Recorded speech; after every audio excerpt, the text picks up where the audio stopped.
Beneath the surface of America's story, there are families so broken, so buried in silence, that even the soil seems reluctant to give them up. Imagine a home where children never knew what love was, only a cycle of obedience, violence, and shame. Imagine growing up where your father was not only your father, but also your rival, and your brothers were not simply brothers, but predators. This is not legend, not fiction, not the grotesque exaggeration of folklore. This is a family that existed, hidden in plain sight, their name whispered only when no one else could hear. It is a story of bloodlines collapsing in on themselves, where brothers took turns with their sister, and generation after generation was born into the very same darkness. A house where birth and betrayal were one and the same.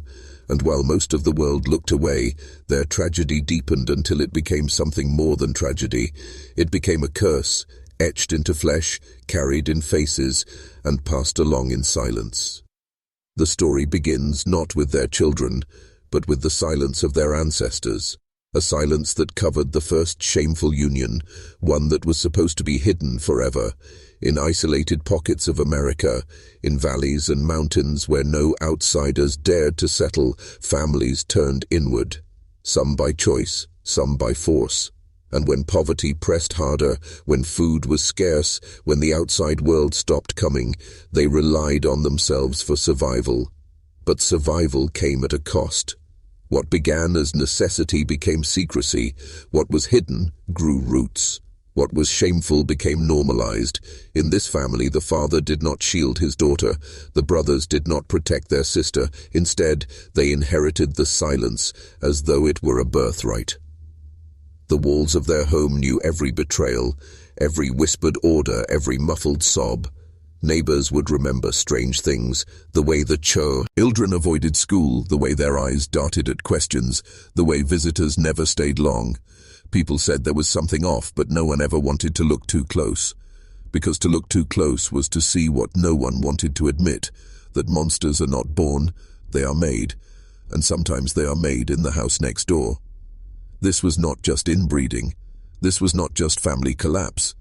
It was the construction of a private hell, brick by brick over generations. And once you enter this house of silence, you begin to realize no one inside ever truly escaped. The deeper you step into their story, the more suffocating it becomes. In families like this, the line between victim and perpetrator blurs until it disappears entirely. The daughter, who should have been protected, became the possession of her own blood. Her brothers, raised in a house where innocence was already shattered, did not see her as a sister, but as an object passed between them, like a cruel inheritance of sin. It's tempting to think of them as monsters, but the truth is more complicated, more horrifying. They were boys molded by silence, boys who learned that cruelty was ordinary, that violation was tradition, and in that house, tradition was law. Outsiders only saw fragments, a neighbor recalling strange noises in the night, a teacher noticing that the children never wanted to go home. Social workers sometimes came to knock at the door, but the family always found a way to turn them away, closing the curtains tighter, building a wall of denial so thick that no one dared break through. It is easier to turn away from horror than to confront it, and so the cycle spun on. The children born from these unions bore the scars in their very bodies, twisted features, uneven jaws, eyes that never focused quite right, minds that struggled to form words or understand the world outside. But perhaps the most haunting scars were invisible. Children who never knew what love meant, who understood touch only as violence, who grew up believing the world ended at the walls of that house. And when those children grew, they did not leave. They repeated. They passed on what was given to them. It wasn't just survival. It was entrapment, a curse carved into their blood. Imagine being born into such a family. You never chose it. You never asked for it. But from the moment you opened your eyes, your life was already written. Fathers would blur into brothers. Mothers would blur into sisters. Generations folding back into themselves until family trees became circles. This was not a household, it was a prison disguised as kinship, and the worst part, the world outside went on, unaware, while inside that house, night after night, another secret was sealed in silence. Every horror has a beginning, and in this family the roots reach back so far that no one alive could remember when it started. There was no single moment of collapse, no clear day when morality died. It was erosion, slow and relentless, like water carving a canyon. Somewhere in the past, one choice was made, one boundary was crossed, and instead of being buried in shame, it was absorbed into the bloodline. And once a sin becomes blood, it is harder to escape. It seeps into the way children are raised, into the rules of the household, into the whispered justifications told in the dark. The father was the first figure of power. His word was absolute. In his house, his desires were law, no matter how twisted they were. He set the stage, not only by what he did, but by what he allowed, by the things he pretended not to see when his sons followed his example. And in silence he taught them. Sons learn not only by discipline, but by observation. What they saw became what they became. The daughter was never treated as a child. She was treated as property, and the cycle of betrayal was already in motion before she was old enough to understand what was happening to her. To those outside, the family appeared poor, struggling, but not unusual in the rural landscape of America's forgotten corners. Poverty made them invisible.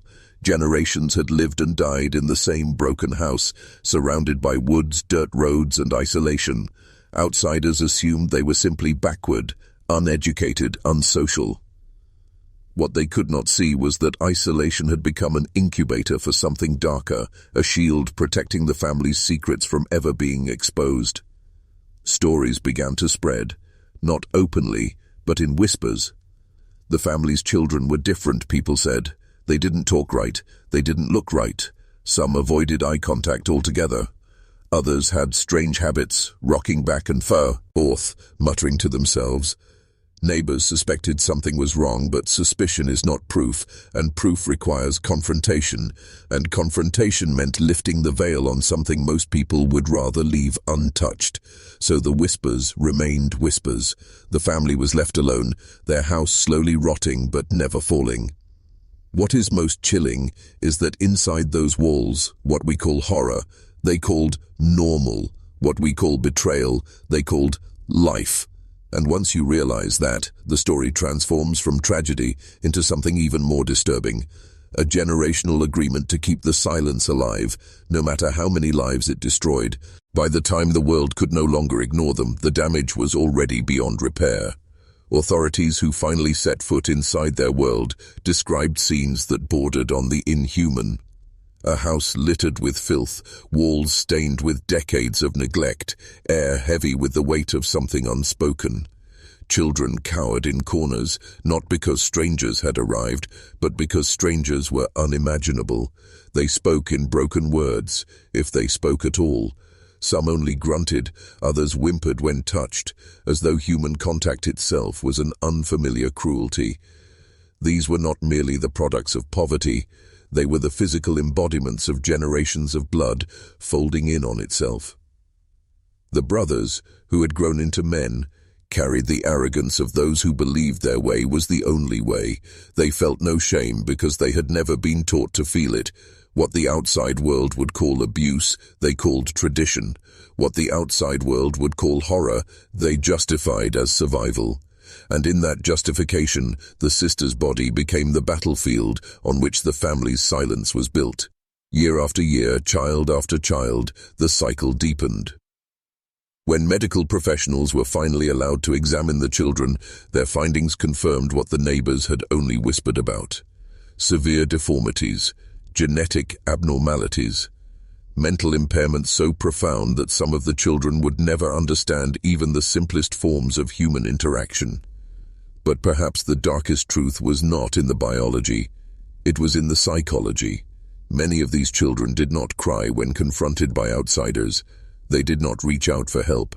They recoiled, retreating into themselves, as though every instinct taught them that silence was safer than trust. The community, once complicit in turning away, now struggled to face what had been uncovered in their midst. How could a thing so grotesque exist so close to their own lives, unnoticed or perhaps deliberately ignored? Reporters who wrote about the case described it in hushed tones, as if the words themselves carried a contamination, and the public, upon hearing the truth, responded with a mix of revulsion and fascination. The family became a symbol of what happens when neglect, isolation, and silence conspire together for too many generations. If you're still watching, you're already braver than most. Tell us in the comments, what would you have done if this was your bloodline? Would you walk away, or would you break the silence even if it meant destroying everything you knew? The most unsettling part of this story is how ordinary it all looked from a distance. A broken-down house, children who seemed shy, parents who rarely spoke to outsiders. In rural America, this is not unusual, and that is what makes it so terrifying. How much horror can hide in plain sight, shielded by nothing more than poverty and neglect. The family blended into the background of forgotten America, the parts no one writes about, the places where history rots quietly, out of view. But inside that house, reality was fractured, family ties twisted into chains. Words like brother, sister, father, and mother lost all meaning. They became roles of control and submission, rituals repeated until no one remembered why. The children grew up knowing only two things: obedience and silence. When outsiders came, they avoided eye contact, shrinking back into themselves. Their silence was their shield, but also their prison. Every child who survived in that house carried a double burden, born into both shame and ignorance, trapped in cycles they could never escape. For generations, the brothers saw nothing wrong in what they did. It was simply what had always been done. They had inherited not only their father's cruelty, but his justification. And so the daughter remained a captive within her own bloodline, her worth measured not in love or dignity, but in how well she could maintain the silence that held their fragile world together. She was not a sister. She was not a daughter. She was a vessel for repetition. When authorities finally confronted the family, the collapse of silence was violent, like tearing open a wound that had never healed. Interviews revealed layers of trauma so deep that even professionals struggled to process them. Yet what lingered most was not the details of the abuse, but the chilling realization of how long it had been allowed to continue. The family's neighbors, teachers, even distant relatives, they had all seen glimpses, they had all felt that something was wrong, and yet they had all chosen silence. In that choice, the community itself became part of the curse, because silence is never neutral. It protects the predator, not the prey, and in this case, it allowed an entire family to collapse in on itself, unnoticed, until the only thing left was ruin. As the story spread, fascination clashed with horror. Newspapers printed words like "the most inbred family in history," reducing generations of suffering into headlines meant to shock. But behind those headlines were human beings, children who had never known anything else, men and women who lived and died without ever stepping beyond the narrow limits of their broken world. They were not monsters in the way outsiders imagined them. They were the product of neglect, of silence, of a society that chose not to look too closely at its own forgotten corners. The photographs that surfaced captured the weight of this tragedy in ways words could not. Faces shaped by deformity, eyes that seemed both vacant and haunted, children standing in dirt yards, their clothing stained, their bodies thin, their expressions unreadable. These were not just signs of inbreeding, they were signs of lives starved of nurture, of minds shaped in a world where cruelty was the only constant. To look at them was to see the physical embodiment of history repeating itself over and over until the cycle consumed everything. Psychologists who studied the family spoke of trauma that went beyond genetics. Even if the bloodline had not been damaged, the isolation, the abuse, the secrecy would have scarred them all the same. Trauma was not just written into their bodies, it was written into their behavior, their fear, their silence. Every glance downward, every refusal to speak, every flinch at a gentle hand told the same story. Trust had never existed here. Love had never been given. And yet, even as the truth came out, there were those who defended the family, not their actions, but their existence. Some argued that they were not evil, but abandoned, that they had been left behind by progress, ignored until their silence grew into a monster of its own. Others believed exposing them only deepened their suffering, turning their pain into a spectacle for the world to consume. And perhaps that is the final horror. Even when their story surfaced, it was not justice they received, but judgment. Their tragedy became entertainment, their suffering became legend, and in the process, the real question was lost. Not how they lived that way, but why no one stopped them sooner. Because the truth is simple and unbearable, they could not have hidden forever. Someone always knew, and still nothing was done. The story of this family does not end with them. It lingers, a shadow over history, a warning carved into silence. Because what happened in that house was not born only of blood, but of neglect, poverty, isolation, secrecy. These are the conditions where horror takes root. And across America, in valleys and hollows, in forgotten neighborhoods and hidden farms, there are echoes of the same silence. Families that live unseen, children that grow in shadows, stories that never make it past whispers. This family was not unique. They were simply the most visible when the veil was finally torn away. The brothers who took turns with their sister believed they were preserving tradition, but in reality, they were burying their bloodline alive.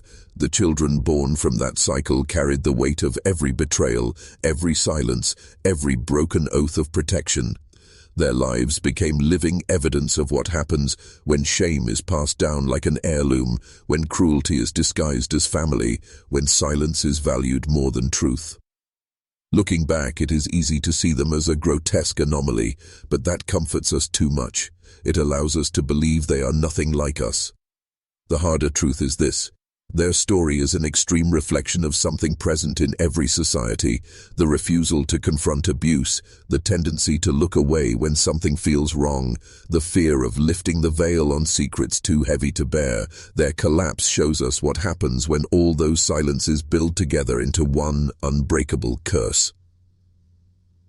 The house itself has long since fallen quiet. Some of its members are gone, buried without ceremony.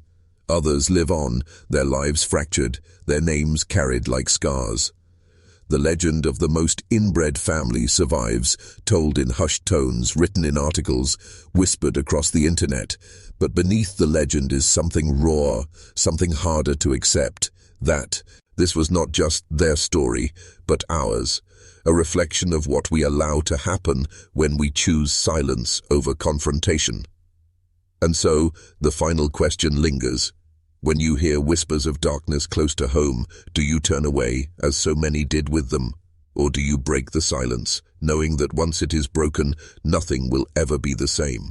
Because if history teaches us anything, it is this: silence is never empty. Silence always costs something. And in this house, it cost everything.